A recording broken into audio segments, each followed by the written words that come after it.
Topic ایسا ہے کہ بولوں تو 2-4 گھنٹے نکل جائیں، لیکن ایک آخری بات بتاتا ہوں۔ ایمان اتنا قیمتی ہے کہ اگر کسی کو اس کا عمل خراب ہے دنیا میں، ایمان والا ہے لیکن عمل اس کا خراب ہے، تو میں بھی ہو سکتا ہے کہ اللہ پاک اسے سزا کے طور پہ کچھ دنوں کے لیے جہنم میں ڈال دے۔ جب وہ سزا پوری کر لے گا تو پھر ایمان ہے تو جنت میں جائے گا۔ تو ایسا کوئی شخص جس کے پاس عمل نہیں، عمل ہے تو خراب ہے، اور اللہ نے اسے سزا دے دی اور اسے جہنم میں ڈال دیا، میرے پیارے قربان جاؤ ایمان کے۔ وہ شخص اگر اس نے ایمان کو دنیا میں نہیں چھوڑا ہے نا، تو جب وہ جہنم میں جائے گا نا تو بھی ایمان اس کے ساتھ جائے گا، وہاں بھی جہنم میں بھی ایمان اس کے ساتھ جائے گا۔ اب ایمان سے پوچھو، اے ایمان تو جنت کا پھول ہے، تو جنت کی چیز ہے نا، تو جہنم میں کیسے آ گیا؟ قربان جاؤ ایمان کے۔ ایمان میں نے اسے چھوڑ دیا تو پھر اسے جنت میں کون لے کر جائے گا؟ میں ہی تو ہوں جو اسے جنت میں لے کر جاؤں گا۔ کتنا قیمتی ہے ایمان۔ وہ ایمان کس کے فضل سے ملا؟ رب کے فضل سے، جو اس کا احسان ہے کہ اس نے ہمیں ایک مسلمان کے گود میں پیدا کر کے ہمیں صاحب ایمان بنا دیا۔ تو اس آیت میں اللہ تبارک و تعالیٰ یہ مومنوں کو بتانا چاہتا ہے، یہ ایمان بڑا قیمتی ہے جو میں نے تمہیں دیا ہے، اس کی قیمتی ہونے کا احساس کرو، فیلنگ کرو، اور اس عظیم نعمت کی قدر کرو، عزت کرو، رسپیکٹ کرو، آدر کرو کہ تمہارے رب نے تمہیں کتنی قیمتی دولت دی ہے ایمان۔ اس کا آدر کرو، اس کا سمان کرو، اس کا رسپیکٹ کرو۔ کیسے رسپیکٹ ہوگا؟ کہ جو ایمان رب کے فضل سے ملا ہے اس کی قدر کرو، رسپیکٹ کرو۔ کیسے؟ ایسے کہ وہ جو ایمان چاہتا ہے تم وہ کرنا شروع کر دو۔ جو ایمان کی ریکوائرمنٹ ہے، جو ایمان کی ڈیمانڈ ہے تم سے، جو ایمان تم سے چاہتا ہے، ویسی زندگی گزارنی شروع کرو۔ اگر تم ایسی زندگی گزارو گے جو ایمان کی ریکوائرمنٹ ہے، جو ایمان کی ڈیمانڈ ہے، تو اس کا مطلب یہ ہوا کہ تم نے صاحب ایمان ہو کر ایمان کی عزت کی، ایمان کی قدر کی، اس کا آدر کیا، اس کا سمان کیا، اس کا ریسپیکٹ کیا۔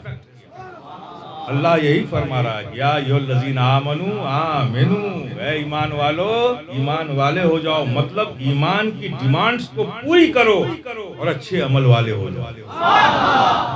میری بندگی کا حق ادا کرو، میری اور میرے محبوب کی اطاعت کرو، سچے مسلمان بن جاؤ، صرف اسمی اور رسمی یعنی صرف سو کالڈ مسلم مت بنو، پریکٹیکلی مسلم بنو۔ آج کا اسلام کیا ہے، آج کا مسلمان کیا ہے ہماری سوسائٹی میں؟ باپ ابوالکلام، بیٹا عبدالسلام، یہی ہے اسلام۔ اسے کچھ پتہ ہی نہیں کہ اسلام کیا ہے۔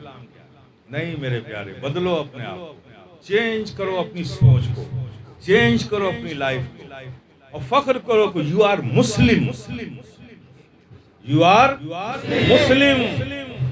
اس لیے کہ اللہ تبارک و تعالیٰ نے اس creator whole of the world نے دنیا کی کسی بھی قوم کو، وہ چاہے امریکنز ہوں، چاہے جاپنیز ہوں، چاہے چائنیز ہوں، چاہے سوئز ہوں، چاہے رشین ہوں، چاہے فرینچ ہوں، چاہے پرتگیش ہوں، چاہے امریکنز ہوں، چاہے برٹشرز ہوں، کسی بھی دنیا کی قوم کو اللہ نے کنتم خیر امت اخرجت للناس، خیر امت کا خطاب، خیر امت کا تاج، خیر امت کا ٹائٹل اللہ نے نہ کسی امریکن کو عطا کیا ہے، نہ کسی چائنیز کو عطا کیا ہے، نہ کسی جاپنیز کو عطا کیا ہے، نہ کسی برٹش کو عطا کیا ہے، نہ کسی فرینچ کو عطا کیا ہے، نہ کسی جرمن کو عطا کیا ہے، نہ کسی پرتگیش کو عطا کیا ہے، نہ کسی ہالینڈی کو عطا کیا ہے، بلکہ تاج خیر امت کا تاج، یہ کراؤن کسی کے سر پہ رکھا ہے اللہ نے تو اپنے محبوب کی امت کے سروں پہ رکھا ہے۔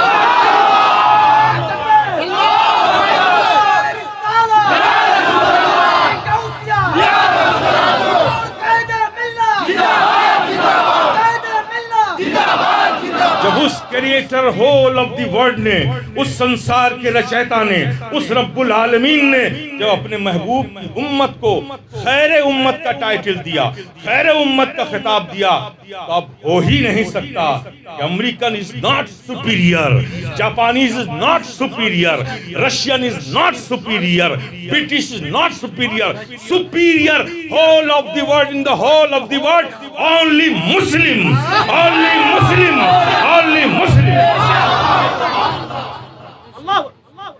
یہ بات میں نہیں کہتا، یہ بات وہ کہتا ہے جس نے دنیا بنایا، یہ بات وہ کہہ رہا ہے جو خالق ارض و سما ہے، وہ کہہ رہا ہے جو رب السماوات والارض ہے، وہ کہہ رہا ہے جو کائنات کا رچیتا ہے۔ اس نے کہا ہے کوئی نہیں اچھی امت ہے، اگر اچھی امت ہے تو صرف میرے محبوب کی اچھی امت ہے۔ میرے پیارے، یہ اچھائیاں اللہ کی جانب سے تمہیں ملی، اتنا عظیم ٹائٹل ملا، ایمان جیسی عظیم دولت ملی، اب کتنی محرومی کی بات ہے کہ ہم مسلمان ہو کر ایمان رکھ کر بھی ایمان کی ڈیمانڈز کو، اس کی ریکوائرمنٹ کو فلفل نہ کریں، اس سے بڑی بدنصیبی کی کیا بات ہوگی؟ میرے پیارے، ہمیں اپنی 24 آورس لائف کا محاصرہ کرنا چاہیے، محاسبہ کرنا چاہیے، اس کو دیکھنا چاہیے، انالیسس کرنا چاہیے کہ ہم مسلمان ہیں، 24 گھنٹے ہوتے ہیں ایک دن میں، 24 آورس ان ون ڈے، 24 گھنٹے ہوتے ہیں ایک دن میں۔ اور کرو مسلمانوں، یہ 24 گھنٹے کے ایک دن میں وہ اسلام جس کو ہم مانتے ہیں، جس کے ہم بلیور ہیں، جس پہ ہم فیتھ کرتے ہیں، جس کے ہم فالوور ہیں، اس اسلام، وہ اسلام ہم سے ان 24 گھنٹوں میں کیا چاہتا ہے، کیسی زندگی چاہتا ہے، وہ کیسی ریکوائرمنٹ چاہتا ہے ہم سے کیا چاہتا ہے کہ ہم کیسی زندگی، ہمارا رب ہم سے کیا چاہتا ہے کہ ہم 24 گھنٹے زندگی کیسے گزاریں۔ تو اسلام کو جب پوچھو گے تو اسلام بتائے گا کہ نیک بنو۔ اسلام کیا بتائے گا؟ ہم تم سے یہ چاہتے ہیں کہ تم نیک بنو اور ایک بنو۔ اب نیک کیسے بنو گے؟ نیک کیسے بنو گے؟ نیک بنو گے عمل سے۔ اسلام کہتا ہے، دین نے ہمیں یہ بتایا، اللہ نے ہمیں یہ بتایا، حکم دیا کہ نماز پڑھو، نماز پڑھو، 5 وقت نماز پڑھو، شریعت والی نماز پڑھو۔ شریعت کیا ہے؟ اللہ کے احکام کا نام شریعت ہے۔ شریعت والی نماز پڑھو، طبیعت والی نہیں۔ فجر پڑھ لی، ظہر نہیں پڑھی، عصر پڑھ لی، مغرب نہیں پڑھی، عشاء پڑھ لی، فجر نہیں پڑھی، یہ طبیعت والی نماز۔ اور شریعت والی نماز کیا ہے؟ 5 وقت کا حکم ہے تو 5 وقت ہی پڑھیں گے۔